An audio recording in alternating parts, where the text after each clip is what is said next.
This is J. Randall Wilkerson, author of the Heart Failure Recovery Plan, Successful Heart Regeneration Using Metabolic Enzymes. This is part 47 of a 58-part video series. Please review our introductory video for background information. Part 47 goes into the subject heading of medications. There are various forms of pharmaceuticals, recreational drugs, all types of medicines, and even pharmacists have a hard time keeping them straight. One of those obvious drugs to avoid are recreational drugs. A person who consumes heroin, cocaine, or any other mood-altering substance cannot survive with heart failure. It simply puts too much stress on the cardiovascular system, and you don't have any extra strength to spread around at that. Now, to legal medicines, medications prescribed by doctors, some of them can cause heart failure. If you listen to the disclaimers on television, you will hear a rapid-fire shotgun of potential side effects to every medications. Listen closely. Some of them will say causes new or worsening cases of heart failure, and the FDA approved it.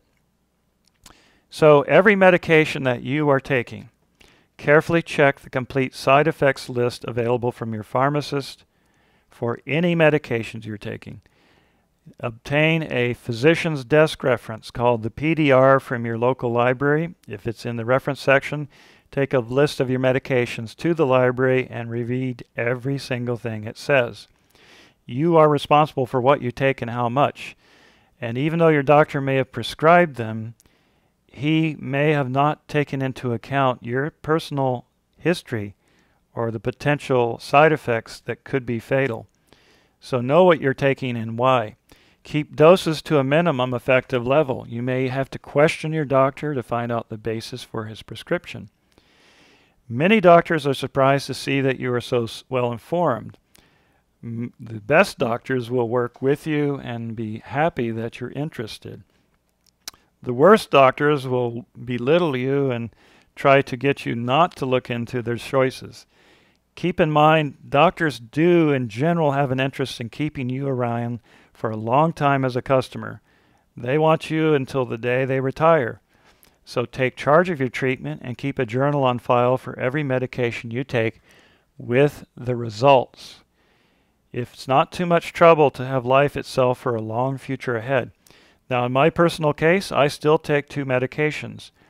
I did tell the doctor years ago that I had to stop taking the blood thinner warfarin because I noticed in my blood work annually that some parameters were going borderline, and I could see it was being caused by the warfarin dosage. In my particular case, warfarin or blood thinners is a standard form of treatment. However, there was no need because I have a CRT-D implanted that prevents atrial fibrillation, so there was no chance of blood clots being formed through recurrent AFib. So I told my doctor I needed to quit taking the warfarin. He did an EKG check to make certain I was stable, reviewed past history, and finally agreed. And over the following 2 years, my blood work returned to normal and is now extremely good, as well as someone who's 20 years of age. I still take an ACE inhibitor and carvedilol, a beta blocker, in very small dosages, extremely small. Because I've researched them, I've found that they are safe, and at this point there are no side effects other than maybe a dry cough. In writing this book, I was able to update the intake of vitamin D to the latest standards on the clinical studies, and I found that that eliminated most of the dry cough that I used to suffer from the ACE inhibitor. So apparently that medication was causing vitamin D deficiency. These are the things you learn when you review every medicine that you take in the PDR.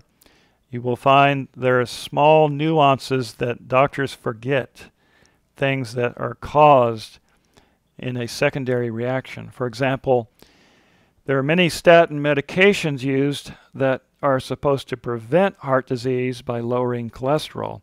In fact, they only lower a certain lipoprotein.